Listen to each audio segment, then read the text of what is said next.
Good morning, everybody. How y'all doing?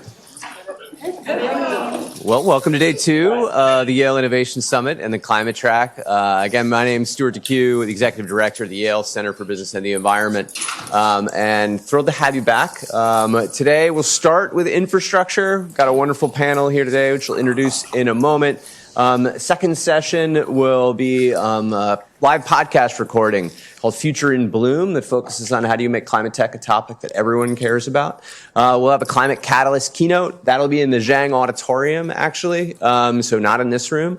And then we'll come back here for a panel on enhanced geothermal and how do we actually finance and figure out how to build those kind of interesting systems. So today's first panel on leveraging infrastructure for innovation. A number of years ago, Matt Leblanc, who's the moderator for this, was our chair of our advisory board, and he had the head of Canada's public-private partnership and infrastructure minister come to campus. And we were chatting with him, and Matt was challenging everyone, saying, you should really have MBAs focused on infrastructure. Like, this should actually be the thing people do because it leverages all these different skill sets and makes people understand the kind of interconnection between policy and finance and innovation and development. And in the climate space, that's what people are drawn to. These places where kind of fresh and salt water meet are the most productive spots.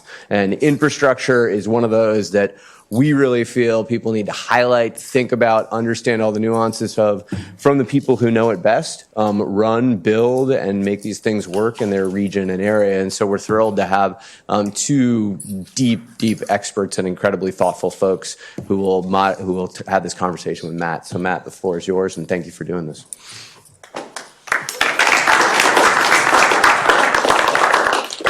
Great, thanks very much. And because I'm old and I can't remember stuff, I've got my notes on my phone here. So first of all, thanks again to the Yale Innovation Summit for having us here, and Yale Ventures, and Stu, of course, and at CBay, and Josie Jayworth at SciCity. I'm honored to have my two esteemed panelists with me here, Lindsay Greene to my right and Vince Granato further to my right. I'll let them make their own intros. So just quickly on me, my day job is Chief Investment Officer of the Infrastructure Investments Fund at JP Morgan Asset Management. I've really been in infra my entire career, working in consulting, then investment banking, and then being an investor for the last about quarter century. Grew up in Maine, and I live in Brooklyn, just up the road from where Lindsay looks after as the president and CEO of the Brooklyn Navy Yard Development Corporation. I'll let her give her own intro, and then over to Vince, who's the Chief Projects Officer at the Port of Portland, and is going to talk about the PDX Next terminal redevelopment. Over to you, Lindsay. Thanks, Matt, and welcome, everyone. Good to be here with you all. As Matt mentioned, I am President CEO of the Brooklyn Navy Yard Development Corporation. The Navy Yard is a 300-acre parcel of land that was a functioning shipyard for the Navy up until it was decommissioned in 1966, principally because the ships got too tall to fit under the Brooklyn Bridge. So if any of you know about the Mexican tall ship that crashed into the Brooklyn Bridge, that's exactly why. Ironically, that ship is now coming back to the Navy Yard to get repaired. And I've been frantically asking everyone, it's like, you do know that you can't put the mast back on at the shipyard. We still do have a functioning ship repair facility at the Navy Yard. I have to check my email to see if anybody actually is paying attention to that particular fact. But there's a lot of other damage, and we lost 2 sailors, and so they're going to repair most of the boats to the best they can. And things of that nature, but it's sort of emblematic of the fun day-to-day of working at the Navy Yard. We transformed it into a manufacturing and innovation campus that is home to over 550 businesses that employ over 13,000 people working in pretty much every type of production industry, from working artists and metal fabricators to people making kombucha and people making defense products to quantum networking and other fun stuff. And we have, to go with that, we have an on-site technical high school and an employment and training center on the campus as well. Vince? Well, good morning, and thank you for having me here today. I'm Vince Granato. I'm the Chief Projects Officer at the Port of Portland, and that is Portland, Oregon, not Portland, Maine. I always have to clarify that when I get out on the East Coast. I'm responsible for the redevelopment of the Portland Airport. I've been at the airport for 37 years, and I've done a number of different things there, but we had a very substantial redevelopment opportunity here at the airport and the opportunity to do things a little bit differently. I should say I'm here on behalf of my boss, Curtis Robinhold, who is a Yale alum from School of Management and also had a master's in environmental management. He is traveling in Europe on a trade mission and so couldn't make it, so he asked me to come today. Very much wishes he could be here to share this, but I was the one who really led the development of the redevelopment. In Portland, we're similar, although nowhere near the scale of the Port Authority, but we have marine terminals, we've got airports, we have industrial land holdings, and our job is really to facilitate the movement of trade and transportation in our region. And this project is the biggest project that's been done from a public perspective in the state of Oregon's history, a little over $3 billion in total on it. And it just took, we've been at it for a long time. I was the chief operating officer at the time, and we started this in 2012. And that's how long it takes to do these kinds of things, from planning, funding, design, and construction to get it all the way through to the finish line. So we've been at this a long time, and we'll get into a little bit more of the details, but that's just a little bit of my background and history. Great. Thanks, both of you. I think we're already touching on one of the key takeaways is you need a lot of patience and perseverance in infrastructure of any kind. So we're going to cover some of the projects, programs, and partners, then talk about stakeholder and community engagement. Lindsay's going to talk about workforce and training. There was a great panel on that yesterday, so I'll give a shout out to that. And then Vince is going to talk about partnerships and supply chain. And then we're going to cover future goals and innovation and infrastructure, and then open up to questions so you can start getting all your hard questions ready today. So first over to Lindsay. I think you already covered a little bit of the background, 550 businesses, 300 waterfront acres, huge impact on economic activity, $2.5 billion in the city and beyond. What are your key priorities, projects, partners, and priorities? I double clicked on that. Sorry, priorities and partners. Well, so first, there's a couple different buckets to our role. We always joke that the organization is really like 3 to 4 nonprofits in one. So we're both a landlord and property manager that is responsible for maintaining and trying to keep up with a lot of hundreds of millions of dollars of deferred maintenance on these beautiful structures that the Navy built, but they were all built in the middle of wartime. So they were done with expediency and strength in mind, not necessarily aesthetic, certainly not really building code. And so we are having to contend with that and what that looks like. And so a lot of our work is how do we modernize the buildings and keep them up to date with the heavy occupancy that they have now, and bring them into the 21st century, which brings a whole host of expenses with it that we didn't anticipate. The other things that we do are really focused on how do we support and help evolve the tenant base that is at the Navy Yard. What an industrial company looked like 20 years ago is very different than a lot of the tenants we have now. We actually leased up a little over 500,000 square feet during the pandemic. So the industrial property market is not the office market, and it is not the warehouse and distribution market exclusively. And so we have a lot of advanced manufacturing, high technology, young companies working on renewable energy, working at the frontier of medical devices. And they need very different things from the buildings, and they need different things from us. The type of people they hire is very different. And so a lot of what we're doing is sort of trying to maintain the future, maintain the past and prepare for the future. We have the benefit of being almost fully occupied, but there's always a dance between, okay, this building is now so old that it needs to have a lot of repair, and we really can't do it with it being occupied. And so there's the rotating science of taking buildings offline to work on them and figure out how to pay for that. And then prepare for building new space so that a lot of the startups that we have the ability to grow and stay with us as opposed to decamp to another place with cheaper land. New York is still more expensive than a lot of other places where governments will give you land for free.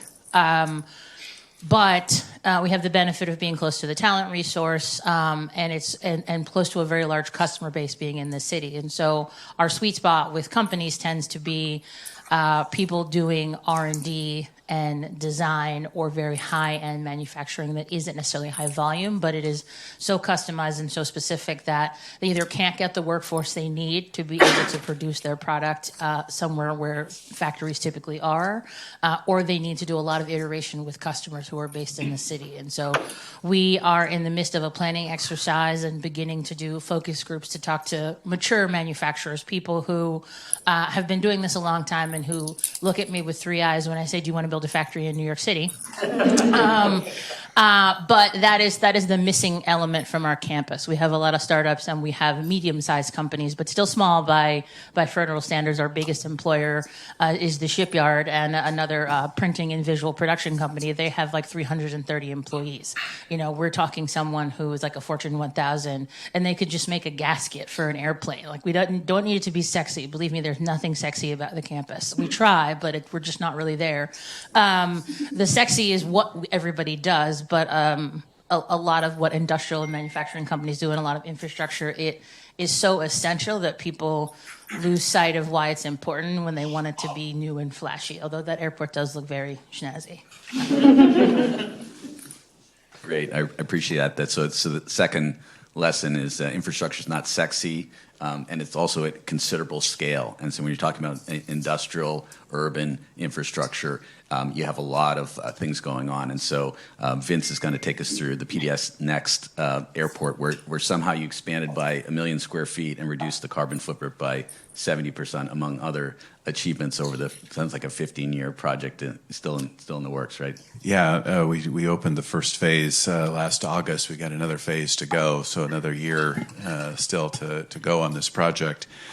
It's interesting, hearing Lindsay, because we had some of the very same things. The original terminal was built in 1956, and it's been added on to, we called it this Frankenstein building, right? It's been added on to 6, 7, 8 times and stitched together in a lot of different designs, different codes, and out where we are out on the West Coast, seismic resilience is a really big thing. So when we looked at this building, we needed to figure out a way to accommodate the growth that was going to happen over the next 20 to 30 years. Airports are really complicated animals, and again, as I said, they take a long time to get to this phase. So for us, what we had to do was to figure out how do we create a flexible enough building that was going to take us out into the future, not knowing how the travel journey is going to change. You think about things that have happened in the past, whether it's a 9/11 or a pandemic and all the different changing travel patterns, we have no idea what's going to happen. And so our building just wasn't flexible. So what we needed to do is to create really a big open space. We toured a lot of U.S. airports. We did a lot of international airports to come up with a plan. And what we came up with is this great big open space that will allow us to adjust as we need to going forward. But you get like one shot at this, right? And so for us, we really wanted to make sure that we could do it a little bit differently, that we involved our partners, and we had our guiding principles, and the sustainability was really a key component to this. And it really drove so many of the decisions that we had. So our architect is a local architect, ZGF, who's done a lot of redevelopment at our airport for many, many years. They came to us with a couple of different options. And one was a steel and concrete design with a wood cladding on it. And then the second one was just actually a full wooden ceiling, as you can see there. And for us, it was a relatively easy decision to get to the wood, because one, it's just much more sustainable. The carbon sequestration that got created by this, rather than using the concrete and the steel, really pushed us in that direction and was helping us to meet our goals. Also, thank you, it is a little more snazzy than just concrete and steel. Laminated timber? And it is CLT. And so those are big glue laminated beams up there as well that were done just a couple hours south of Portland in Eugene. And so it just created a whole new world for us. And like we're airport people. This is not what we do, but we had these fabulous partners that kind of helped us open our eyes into what was possible. And so the fact that we were able to create this open space, do it out of wood, and to create this open environment like that, it's been pretty rewarding. And and we'll get into some of this stuff a little bit later about the sourcing and the tracking, but we doubled the size of the building, but we're using the same amount of energy that we did on the old building. So you got 95 skylights, you got 150 live trees, floor-to-ceiling windows, and we have a ground source heat pump. And so all of that was put in place to reduce the environmental footprint as much as possible. And again, it was all done thoughtfully through design. And we had just these fabulous partners that worked with us, and I'll get into the wood sourcing in a little bit. But having that guiding principle really kept us focused on our decision making, and it was really a critical part of the journey. Great, thanks, Vince. Look forward to hearing more about the sourcing in a few minutes. But for now, let's talk about community and stakeholder engagement. I know, Lindsay, that's part of your mission at the Yard, to connect to community, and you already mentioned a few partners, but there's a lot of other people you need to bring along who are beneficiaries, but also partners, in air quotes sometimes, right? Yes, air quotes.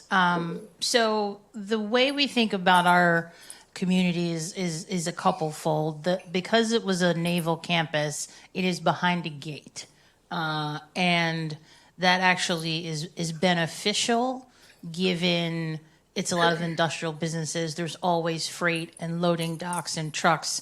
And we have very serious traffic calming and mitigation problems on the campus because our streets are private. And everybody's like, oh, stop signs are optional. And it's like, they're not actually. It's still a stop sign like you learned about when you were 17.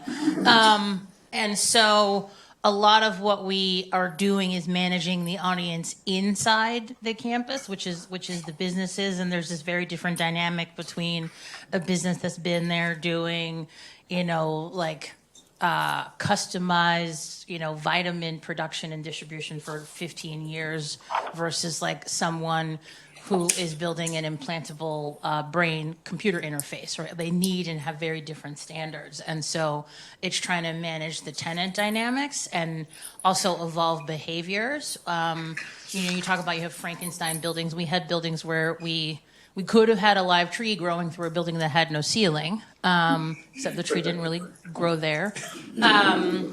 And nobody's trying to follow your rules when they can look out their window and see derelict buildings. But as we have invested and improved the campus, we now need people to follow the rules. We need people to follow the traffic rules. We need people to take better care of the property for themselves and for their neighbors. And so there's that dynamic. And then because people don't know what goes on behind the wall, we have to do a lot of storytelling at the local level and at a regional and national level with local community groups, people who expect us to provide jobs to the community. We have to educate them about what those jobs are, tell them how we are evolving what we offer in our employment and training center so that the local people in the neighborhood can keep up with how the jobs have changed. You still don't need a fancy degree to work in all the companies, but you need to be very, very comfortable with a computer interface, and you probably need to go through our CNC machine training. And so we have to do that work, and then it's also educating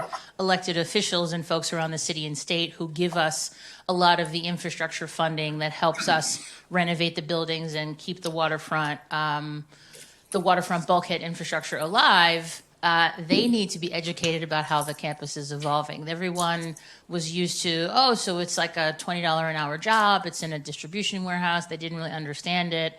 And we're saying those were the jobs, but those companies have gone out of business or left. And so here's what the jobs look like now. Here's what the buildings need to look like. Here's the amount of power that we need. Here's the amount of water pressure that we need. We also need to be able to accommodate alternative chemicals and chemistry labs and things that I have learned about that I never expected to learn about in this job. And we're trying to also educate all those folks about why what we do has gotten more expensive. And we're also trying to educate and evolve our counterpart of agencies who do the regulatory permitting. Everyone at the Navy Yard is working on some version of frontier technology, which on its face, most of the time, someone at the Department of Buildings or the fire department is looking at with deeply skeptical eyes at best. And they certainly don't want that technology to proliferate inside New York City. And so a lot of what we advocate for is, can people even have a legally permitted R&D facility at the Navy Yard where they're working on some of these new things before they get to adoption? Can we structure a series of pilot and demonstration programs where the company's doing product development and the regulatory agency can learn and see what is happening? And so hopefully that brings them along and educates them. Sometimes it works, sometimes it doesn't. We were not able to get the fire department comfortable with an ammonia fuel company.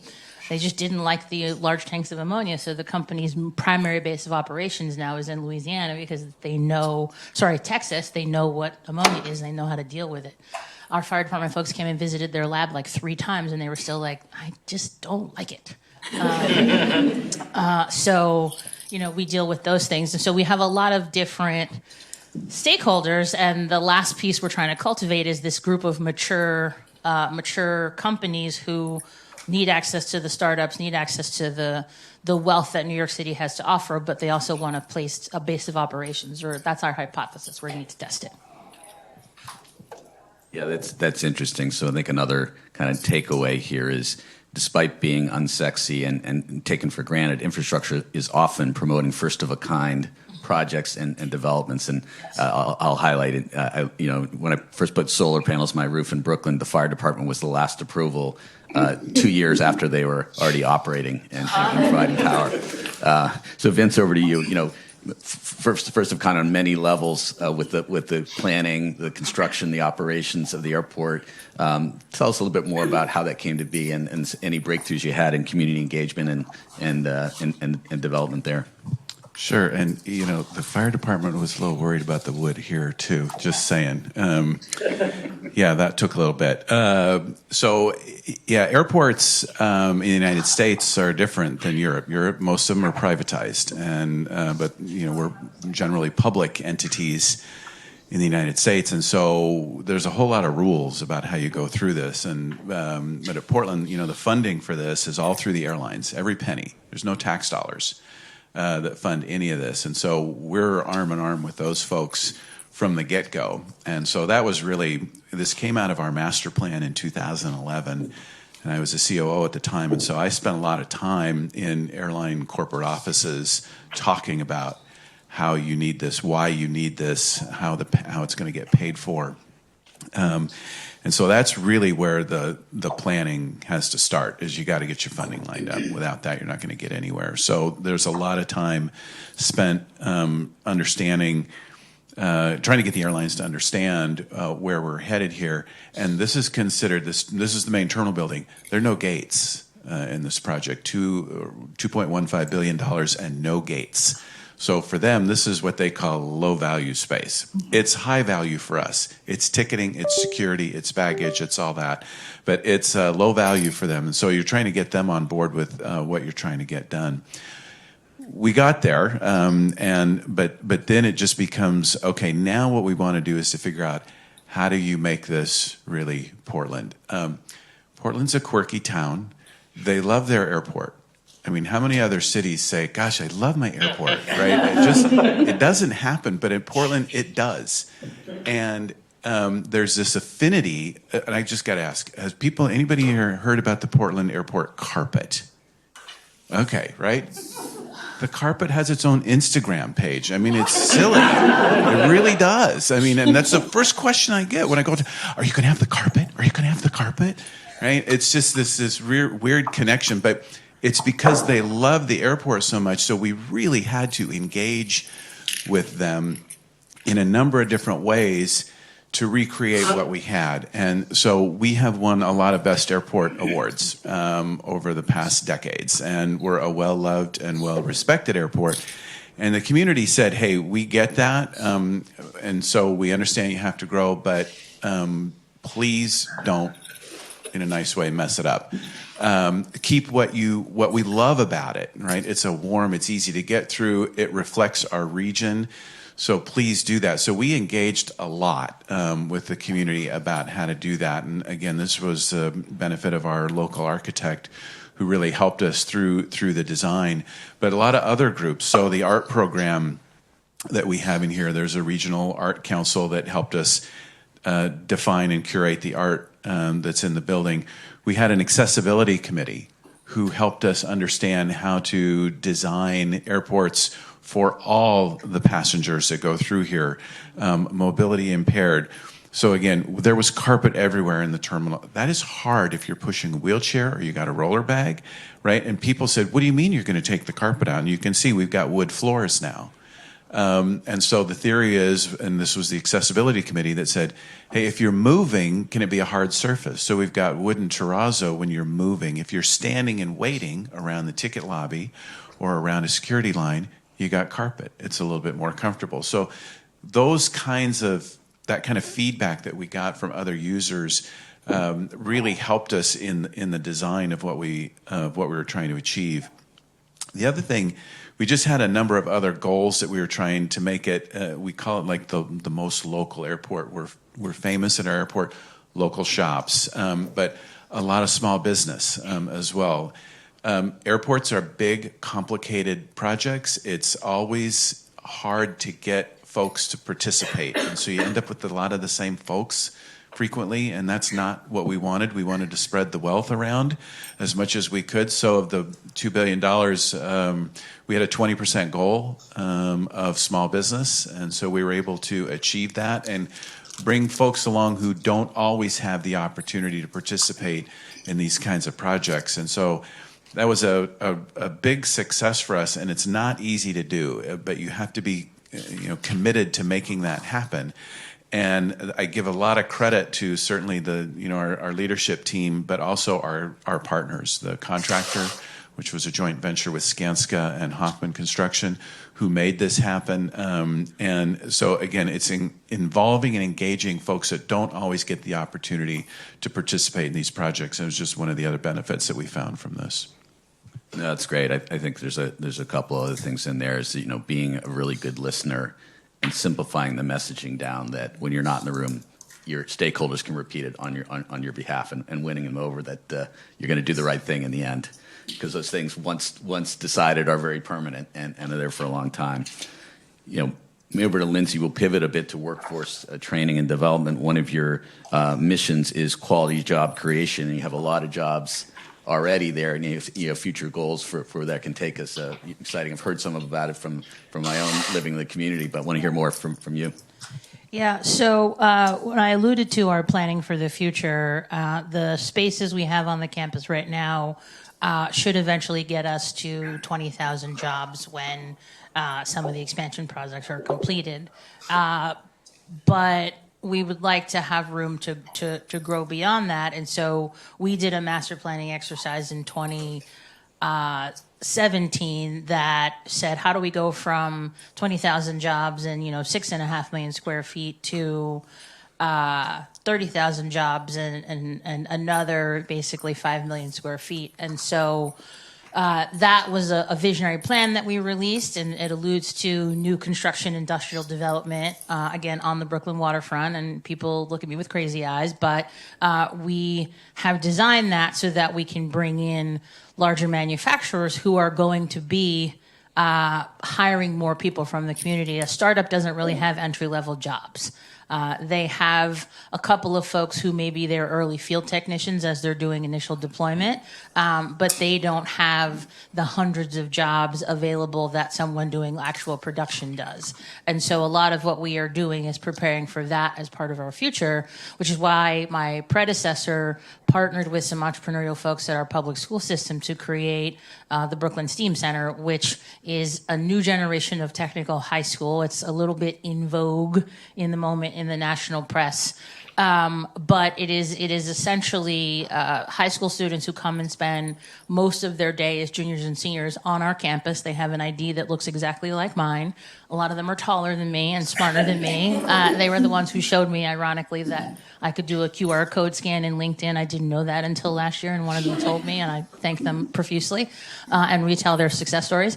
But they each are getting professional certifications and college credits and their high school diplomas while they train with us. And their certifications and their training is rooted in curriculum from industry professionals who are based at the Navy Yard or who we have brought in to help advise what they're doing. And we're expanding the STEAM Center. They'll go from serving 350 students to serving 600 students starting this September. And expanding pathways, getting into sustainability, getting into new types of media, bifurcating their IT track into cybersecurity, from just networking, all sorts of things. And so we do that, and that is helpful for a certain generation of younger students, but we are also building what we are calling a Jobs of the Future training center that is meant to serve the adult population who typically comes to us looking for jobs. And so they'll have a place to get trained on robotics. They'll have a place to get trained on the next generation of HVAC equipment like ground source heat pumps and other things. They'll be able to do welding that'll be necessary for offshore wind and a lot of other things because you can't do that stuff in most classrooms and most training spaces. And so it's very important for us to continue to offer and evolve what we do to connect local residents to those jobs. Otherwise, we've sort of lost our promise, right? Just creating the jobs is great, but our mission in the New York City Charter is that we are serving the people of New York. And so if they can't access those jobs, then we failed on a key part of our mission. And so that's a huge part of what we do. Great. That's very exciting. Gets a lot of local press in addition to national press. Vince, maybe pivot back to something you touched on earlier is the partnerships in the supply chain to put together this unique wooden roof. And what were the risks and opportunities as you brought this to bear and talk us through a little bit of some of the management through those supply chain considerations in the fire department too. Well, once we made the decision to go to the wood structure, the big question then was how do we do this a little bit differently? And so again, going back to our sustainability, we had a lot of conversations around, well, what is sustainably harvested wood? And it's not easy. And there's the FSC certification. We spent a lot of time where we're just going to limit ourselves to the certification. And we, at the end of the day, decided not to. And again, this is working with our partners and a fabulous group called Sustainable Northwest, who through their connections said, you know what, we can go beyond FSC and still achieve and in fact exceed some of your goals. What that did was get us connected with local tribes. And so we partnered with 4 different tribes to provide all of this wood. So it is 9 acres of local Douglas fir, all sourced within about a 300-mile radius of Portland. And early on, folks at Sustainable Northwest said, Vince, we want you to go tour a forest. And it's like, okay, I'll go walk a forest. And so I went to Central Washington and met with the Yakama Nation and got to meet with their elders, including Phil Rigdon, who was a Yale alum, along with Curtis. And we heard from them about how they manage their forests. And they're not FSC certified, but they're making decisions 9 generations out. And it's like, okay, that's going to work. And so we then connected with other local tribes to source the wood.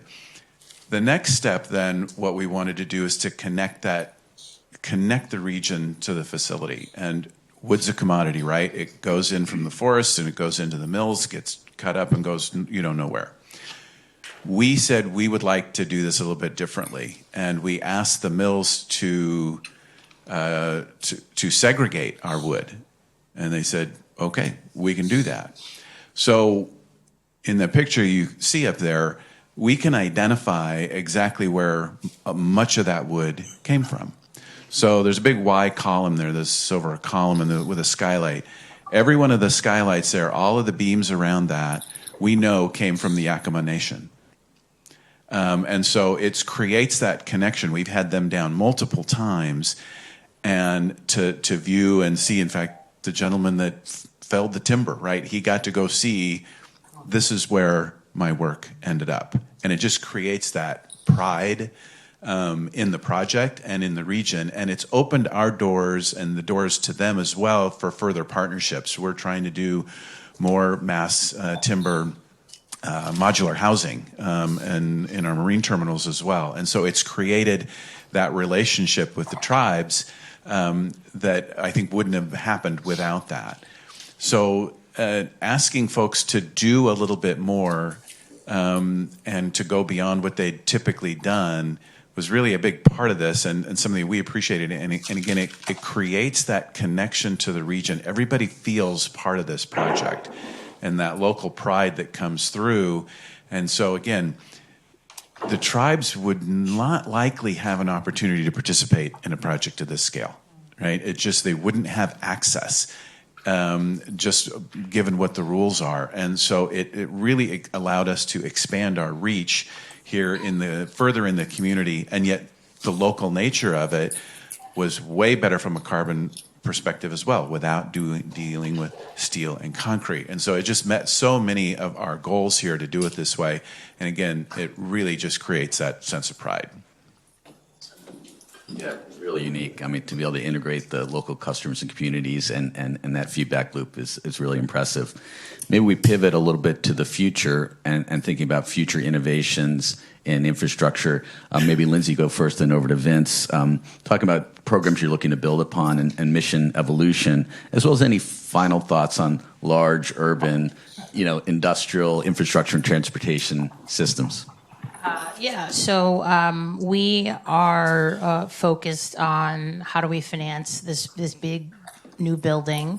How do we design and engineer it so that it mimics factory floor space in a traditional sort of flat airplane hangar style setting, but turned on its head. There's things we have designed into the building, like I call it the Butler elevator, but it's really for freight and for trucks, and that goes through the bottom 3 floors of the building and all these engineering things. Most of the supporting steel and structure for the building will be on the exterior of the building, like a suspension bridge, so that you have column-free space to move your robots and your other factory equipment around. So we're very focused on that, and that's a very expensive project. When we last did the math, you're talking, $1,000 a foot, which is what it costs to at least build a luxury apartment building. And industrial tenants, even if they are extremely well funded with venture capital and other private dollars, they do not nearly pay as much rent as anyone living in an apartment. And so the challenge we have is that industrial space as infrastructure for businesses and companies and supporting a regional economy, particularly a lot of climate tech companies that are aiming to sell devices into the city, it requires a lot of subsidy from the government or investment from a major partner to really do that. And so that's really what we're focused on, is how do we achieve that, and how do we get people convinced in the benefit of being in the city and sort of living and drinking the Navy Yard Kool-Aid. I think it's a great flavor of Kool-Aid personally, but I have to find more people besides the folks that work with me who believe that also. And I think just the other thing we need to do is constantly re-educate people about what industry is and what these jobs look like. I think there's both a misnomer of what an industrial job looks like from the past. It's very dangerous, but it was also unionized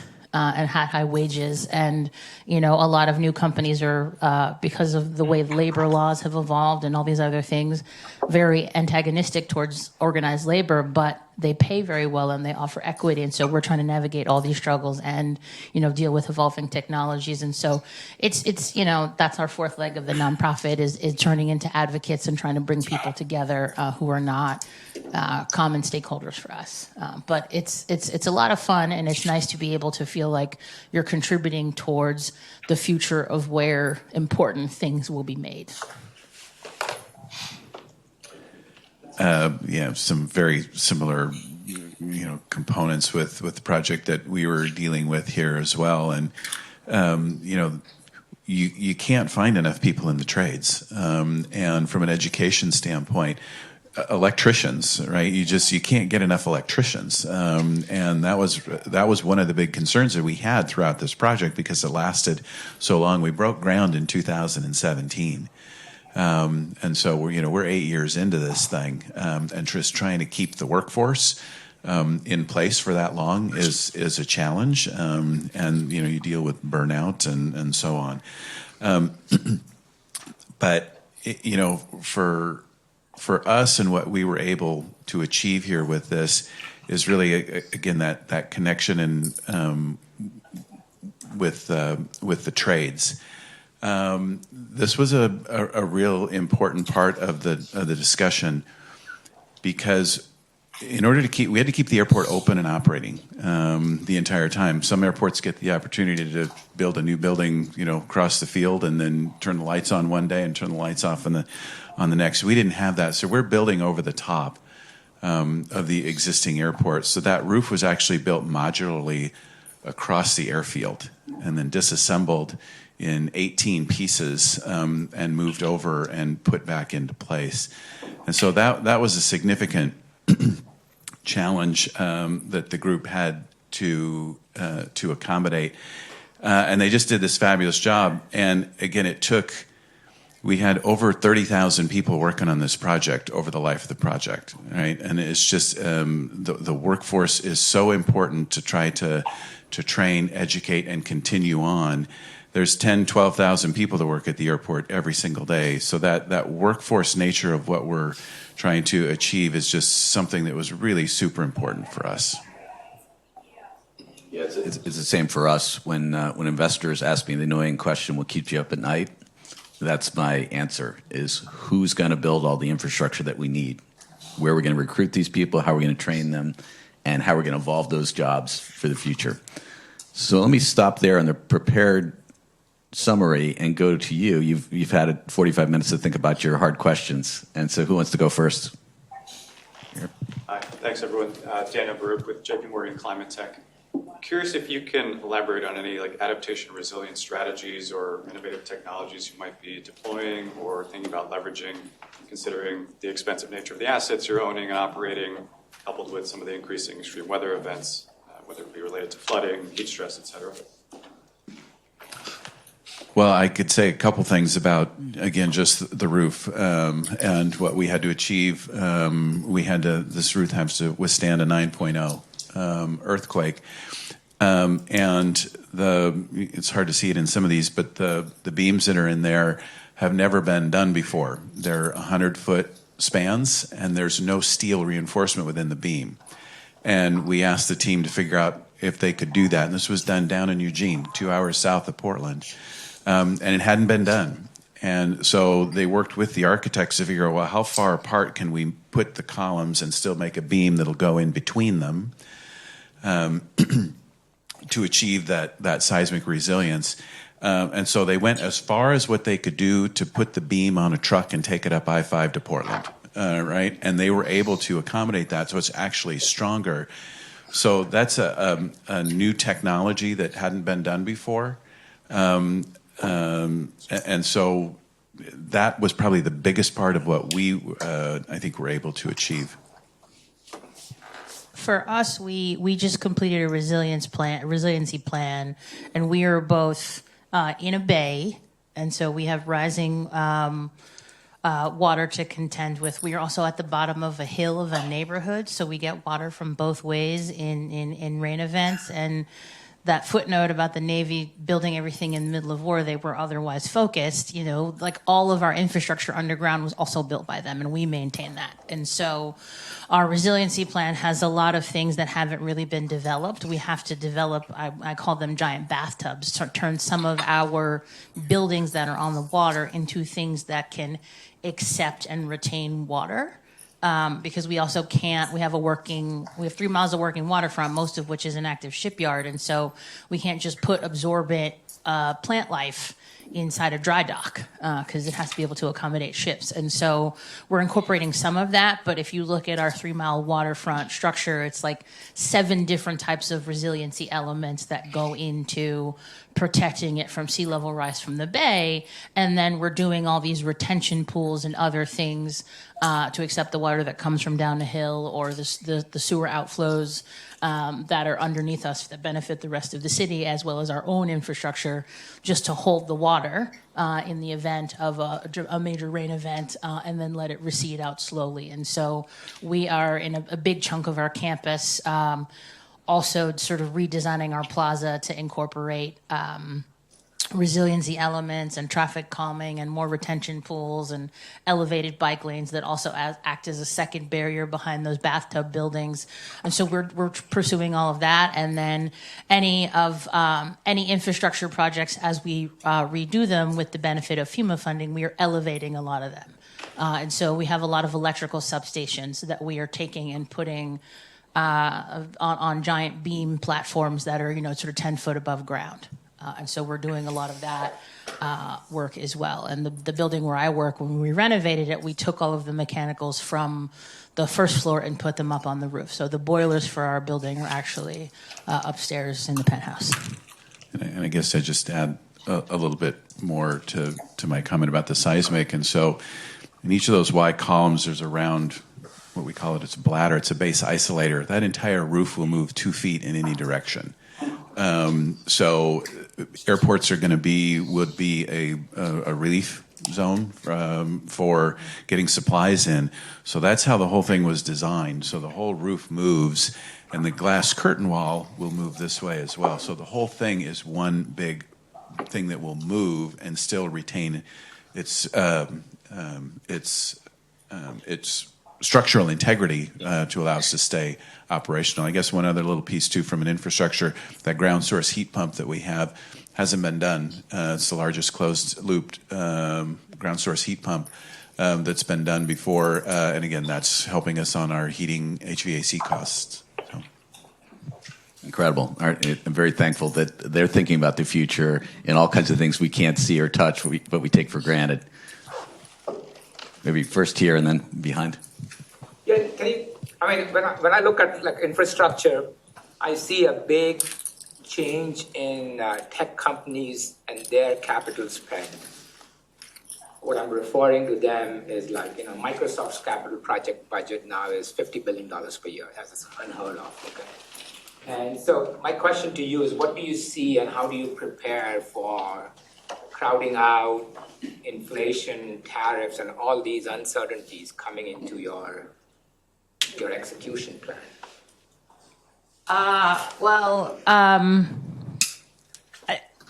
The short answer is we need to find alternative sources of revenue and find new funding. I mean, certain things we can plan for and position ourselves as best we can to weather storms, but because we're a mission-driven landlord, part of our value proposition is to be affordable.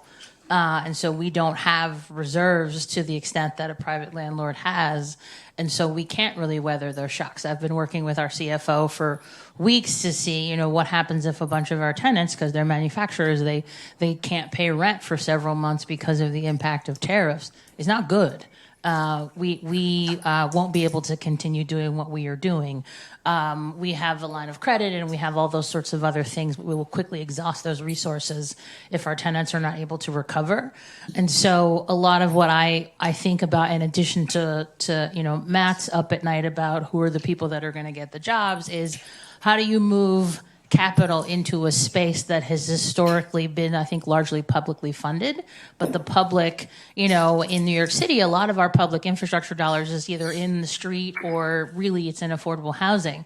There's not a lot of extra funding to put towards industrial asset subsidy, right? And I understand the housing crisis just as well as anyone because I used to work at the mayor's office before I came to the Navy Yard. And so I can't in good conscience say take from the housing budget and give it to me to support the job creation. It's just not necessarily the best use of that funds. And so how do we convince people who are used to a certain rate of return that comes from different types of investments to put it in something that has a lot of very good outcomes, but it's not necessarily the same sort of financial yield to expect. So I think we just have to bring along the large swaths of capital that are sitting on the sidelines waiting. It needs to be invested in a different way. And that's a really difficult exercise, but that is truly the thing that I feel like I need to figure out how to do. I speak finance because I was educated as an investment banker for 6 years, but it's a difficult conversation to have. Investors like double-digit returns, and infrastructure is not that. And I'd say similar to that, whether it's an investor or just a funder, trying to get, for us, the airlines, right, who had to commit to this and to do some things a little bit beyond, was not an easy conversation, right? They want simple, they want proven technologies, and they just want to get through to the other side. And so you spend a lot of time having to educate them about the value of it. Yes. And now they're all out shouting the value of this project. They weren't early on, right? Why is it costing so much? And la, la, la, la. Yeah, they're all using this one now. They love Portland. So it is that education process to the funder.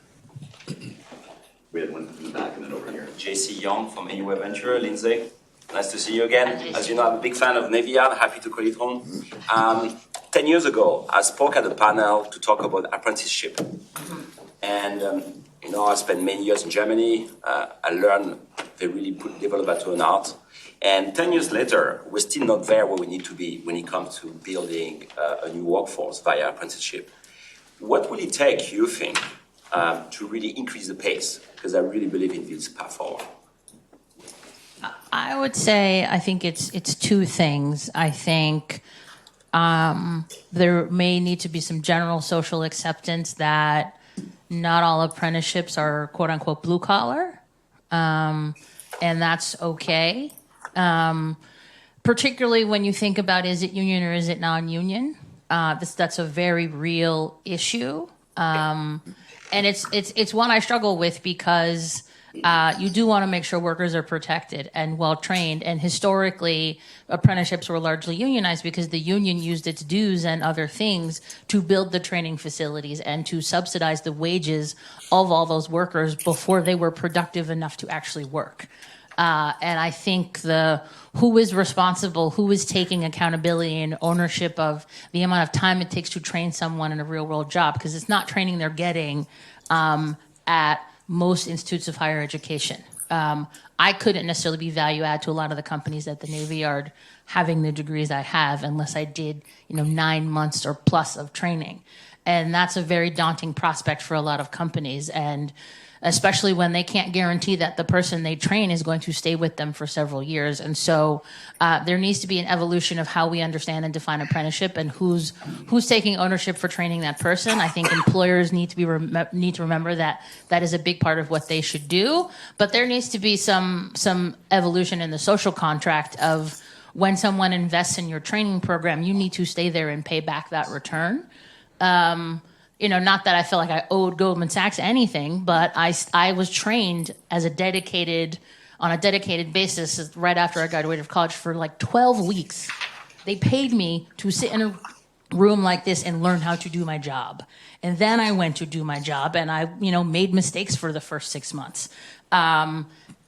Then you gotta pay that back, and then you have to get the benefit of all that training. And if it would be really unfortunate if I just quit as soon as I was trained and went someplace else. And so there needs to be a little more accountability and ownership on the part of the worker who benefits from that training too. And we've lost both of those things from a cultural perspective. I think the short answer, JC, I think it's a big cultural shift that we need to revert back to, evolve. I don't know which, both. Amazing. Vince, do you have anything to add? Should we go to the next question? Next question. Right here. Yeah, quick questions, a little different subject. So the grid in the United States is in awful shape. We can't export energy more than a few hundred miles because we have minimal high voltage direct current lines, especially between, if you look at some of the western states, Kansas, Nebraska have an excess of wind power at times, and there's no place to get rid of it.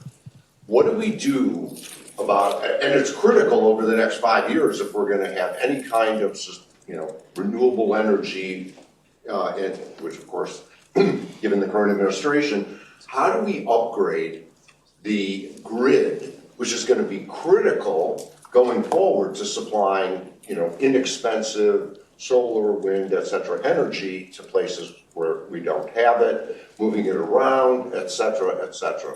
China is doing this in spades. They're building out DC, high voltage DC circuits from Tibet and other places in Western China out to Beijing and Shanghai. What are we going to do to solve that problem? Yeah, I think it's a big who benefits, who pays question. Who wants to tackle this first? I'll go. It's a regulated monopoly, right? I think several places, several corners of like transmission technology is not exactly innovative, right? I don't know that there are people other than working in battery storage who are working to innovate in ways to make our grid more efficient and more durable. There needs to be innovation dollars that go into that sector. It probably needs to come from the federal government or also come from utilities or other energy providers, the people who are used to producing the energy but know it can't get anywhere. I think you maybe need to be creative about the people you bring to the table who are vested in having a functioning transmission line. And I think we need to get comfortable. Other than saying, hey, the federal government just needs to fork over many, many billions of dollars, which it can happen and then it can change. But that is the truth of how that kind of infrastructure gets built. The same thing with fiber, right, for internet. It's a regulated monopoly. Private companies aren't invited other than to help supply the... Yeah, because I think the struggle is who's going to maintain it once it is built. And people don't trust the federal government to maintain, or any government really, to maintain that level of extensive infrastructure, right? You look at our highways as the next biggest example of that, and it's not, our report card isn't great. So figuring out a public-private partnership structure for that would be good, and just innovation dollars to fix it. And then lastly, I'll say lots of different innovation in storage so that the energy has a place to go when it's produced and wait until it can be moved. There's no innovation necessary. High voltage direct current lines have been around for hundreds of years. They lost, that's what Tesla lost to Edison about 130 years ago, but whatever. I think we're skipping over the permitting issue, though. The big issue is permitting, right? And so you need multi-jurisdictions to sign on to this, and NIMBY has gone to banana, so not in my backyard, has gone to build absolutely nothing anywhere near anything. And so getting people on board to build the transmission above line, so where you can see it, or pay 3 times as much and put it underground, who benefits, who pays from that? Vince, do you have anything else to add on this? Okay, maybe we wrap here. We're exactly at 10. I'm supposed to stay on time here. We had that in the 50s. Thanks again to everyone. Well, we had that in the 50s with the interstate highway system. The exact same thing. Went through places that people didn't want it to go, but they ignored it. They just... Seems really hard to do right now. Okay. Thanks, everyone.